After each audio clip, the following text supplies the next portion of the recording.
Hello everyone, welcome to today's class. The topic that we are going to see today is FloodFill algorithm. So what is this FloodFill algorithm? So through this algorithm, what we can do is we can visit each and every point in a given area. Okay, this given area might be multidimensional. Say for example, we are taking a two-dimensional array. So to visit each cell of this two-dimensional array, we can use the FloodFill algorithm. Okay, so we can have two types of visit here in this FloodFill algorithm. The first one is the directional visit and the other one is the 8-directional visit. Okay, so in 4-directional, what we know is we can only move in 4 directions, that is the upward, okay, the left, right, or the downward part. Okay, but in the 8-directional, it is similar to the 4-direction, but it has an extra of 4 ways we can visit. So what are the 4 ways also that we can visit? They are diagonally, right? So diagonally we can move upward in the left and right directions, and diagonally we can move downwards also in the left and right directions. So this is 8 directionally. Okay, look at this example here. Okay, so let us see that we have x and y, right? We have x and y.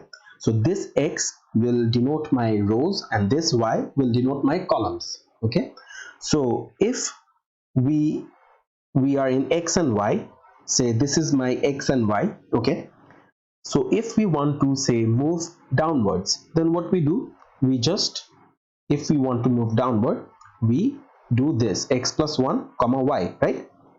So if we just want to move downwards from this position, say this is xy, what we do, we just add x plus 1 comma y. So we are, the position of x is 1 and the position of y is what? 1, right? So if we want to move just downward, we just add x plus 1 comma y. Similarly, if we want to go upwards, only upwards, the position that x is in is 1. So if we want to move upwards, we need to subtract 1 from it, right? So x minus 1 comma y, right? So we are moving from 1 to 0. Now if we want to move, say, to our left direction, we are moving in our left direction. Okay, then what we do, the value of x is the same, okay, 1 and 1, right? But the value of y decreases. Previously y was 1, now it will be 0. So what it will be, the value of x will remain the same, but the value of y will decrement, right?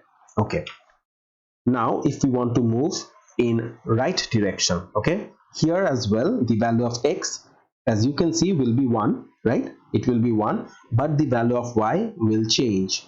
So the value of y will be what? Incremented by 1. Since the initial position of y was 1, now it has become 2. So that is why we are incrementing y plus 1 if we want to move to right direction. Okay, now this is for our 4-directional, right? For our 8-directional, we can move diagonally, upwards, downwards, left and right, right? So if we want to move diagonally upwards, okay, in our left direction, like this is the direction that we want to move diagonally upwards, but in our left direction. So here we are in 1 1. So now from 1 1 we need to go to 0 0, right? So we need to come here. So if we want to come here from this position, we have to change both of the values of x and y. So previously what we have said, if we want to move upwards, then you need to decrement the value of x by 1. Okay, so let us also now decrement the value of x by 1. But again, I have told you that if you want to move left, right, what we do, we need to decrement the value of y by 1 as well. So here we have to also decrement the value of y by 1, since we are moving both upward and left direction. So what are we doing? We are decrementing both of the values by 1. Okay, now what we do when we have to move upwards, okay, but we have to move in a right direction. Okay, so we know moving upward means that you have to decrement the value of x by 1, but if we want to move right, then we have to increment the value of y by 1, right? Okay, say now we want to move downwards, but downwards in a left direction. Okay, so if we want to move downwards, we know that the value of x will be incremented by 1, right? If you want to move downwards. right? It is always, if you want to move downwards, the value of x will be incremented by 1. But if you want to move downwards in a left direction, then the value of y will be decremented by 1, right? Again, now if we want to move downward, the value of x will be incremented by 1, as you can see here. So whenever we are moving downward, the value of x is incremented by 1, right? Now if we want to move downward but in a right direction, then what happens? The value of y increments by 1. Now I will show you by taking only left, right, up and bottom direction. Okay, so let's start with the bottom. So when we are moving bottom, always y plus always the value of x is being incremented by 1, as you can see, right? Okay, now when we are moving upwards, the value of x is always decremented by 1, right? Okay, now what happens when we always move left? When we always move left, the value of y gets decremented by 1, right? Okay, now when we move right, then what happens? When we move right, then always the value of y gets incremented by 1, right? So it's very simple, right? So if you take this, you can use the FloodFill algorithm using this directional approach. Okay, so in the FloodFill algorithm, you will be recursively calling this FloodFill function by just changing the values of x and y according to your directions. Okay, so let us see an example how we can do this. Okay, say now we have a two-dimensional array, right?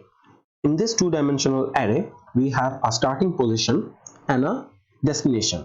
Okay, also we have some positions in this two-dimensional array marked as x, right? So these positions that are marked as x, we cannot visit them.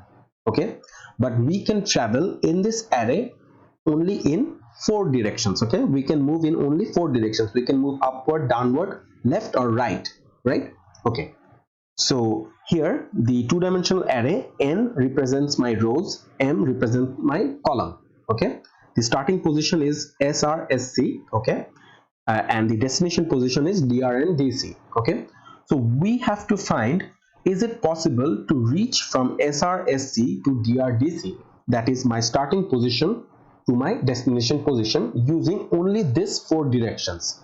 Is it possible to do so? So we can do this using the FloodFill algorithm. Okay, so let us go and see what our code will be, right?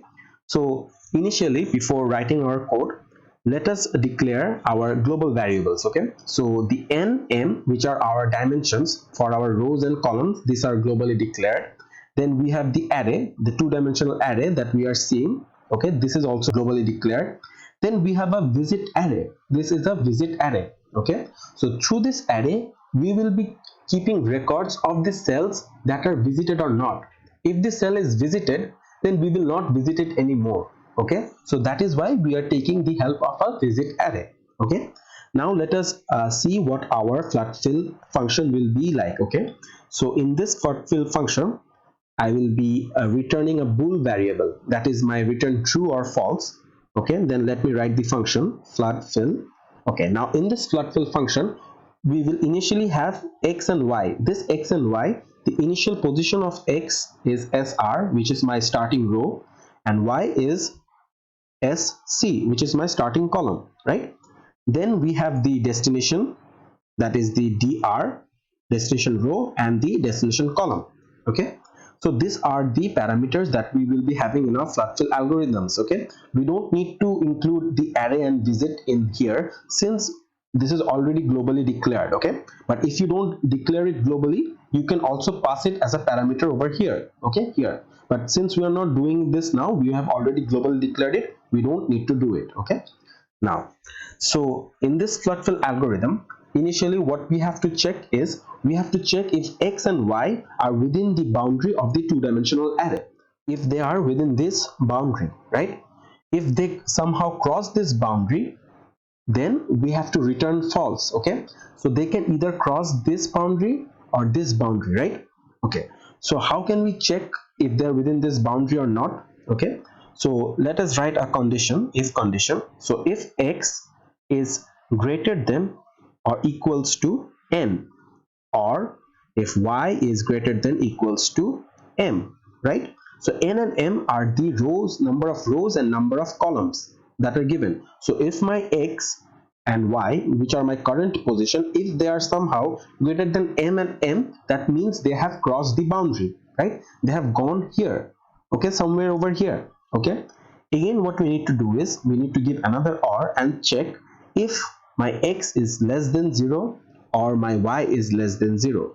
If either of x and y they are less than 0, that it means that they have crossed the boundary from this position to here, right? So we need to check constantly that if my x and y are within the boundaries or not, okay. So if they are not within the boundary, what we do is we simply return false, okay. Another condition that we need to introduce is we need to check if x and y have found a x or not, okay. So if in my array x and y, okay, if they have found x position, what we do, we again return false. Since I cannot travel in this cell, so I have to return false again, right? Again, I will introduce another if condition, and this if condition is to check if my visit array that I have already globally declared, if I have visited the x and y already or not. If I have visited x and y already, say I'm in this cell, right? I'm in this cell, but I have visited this already, okay. So I cannot visit this anymore, okay. So if this becomes true that I have visited it already, then since I cannot visit this anymore, I will return false. Why I cannot visit this anymore? Since I have already visited it, the operations that needed to be done here are already done, so I don't need to visit this place anymore, okay. So that is why I'm returning false, okay. So if all of these functions they are not true, then what we need to check, we need to check if the current position that we are in, okay. So if the current position, that is if x equals to dr, okay, and if y equals to dc, okay, which is my destination row and my destination column. If they are true, if x is equals to dr and y is equals to dc, then we need to return true, right? Since we have already gone from our source to our destination, so since we are in our destination, we can return true, okay. Okay, now if any of this, I mean if all of this are not true, then what does it mean? It means that we haven't gone over our boundaries, right? Okay, since this was not true, again it means that we are not in a cell where it is x. Again it means that we have not visited that cell earlier. Also it means that we have not found our destination.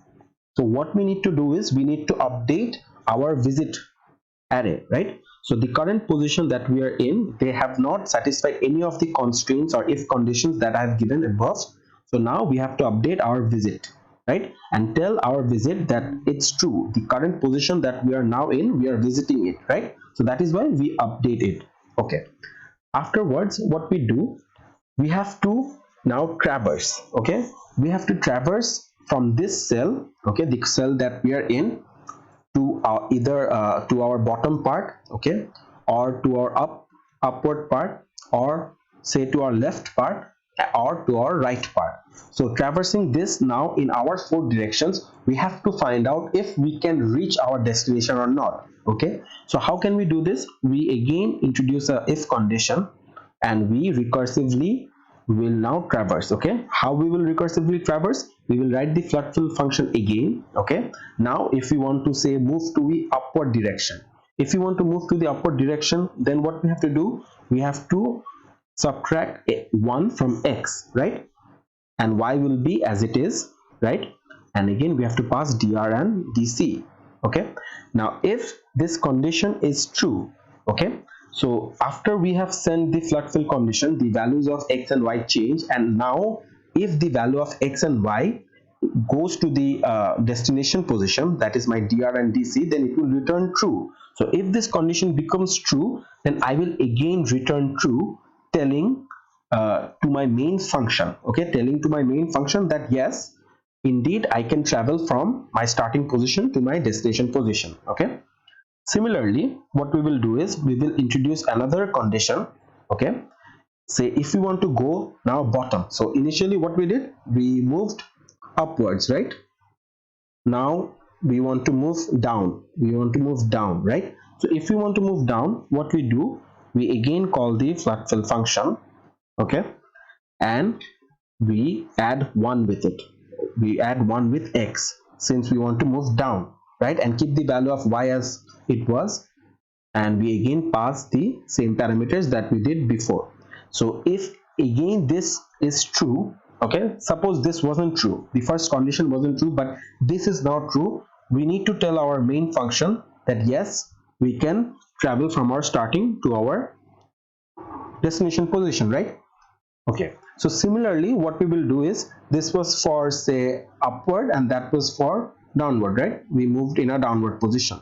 Now for our left and right, we will do the same things. Okay, so if we want to move our left position, so if we want to move in our left position, we keep the value of x as it was, but we need to subtract 1 from y, right? Since we have to move in left direction, so y, we have subtracted 1 from y. Okay, and then we will return true. So this is similar to the ones that I have already discussed. Okay, now if we want to move to our rightward position, then what we do, we just add 1 with y, right? And then we pass the same parameters and return true, right? So if any of these conditions, they are not triggered, right? If they don't return true, that means that we have traversed the entire two-dimensional array, we have traversed each of this array, okay, but we could not reach d. Okay, we could not reach d. So what we need to do in the end, we need to return false, right? Telling our main function that yes, we cannot reach from our starting position to our destination position. Okay, so in this recursive FloodFill calling that we have done, what we did, we move upward, we move downward, we move to the left side, okay, left side, then we move to the right side, right? So in this manner, when we are, say we are at a starting position, okay, so this is our starting position, right? So say we are here, okay, so in this starting position, okay, say this is the destination. What we do is we move upwards, we move downwards, we move to the left, we move to the right, okay, in order to see if we can reach our destination. Say firstly we have moved upwards, right? Here again, from this upward, what we do is we again call the up, the left, the right direction, and again when we call the downward direction from this position, we already check, we already see that this position is visited, so that is why we don't visit. So like this we can traverse, like we can traverse in all directions, we can traverse in all directions, you see. So in this way, we using FloodFill algorithm, we can traverse in all directions and see with our constraints that we have defined if we can move from a starting to a destination point. Okay, so hopefully FloodFill algorithm is clear to you, and hopefully you have understood. So this will be all for today's class.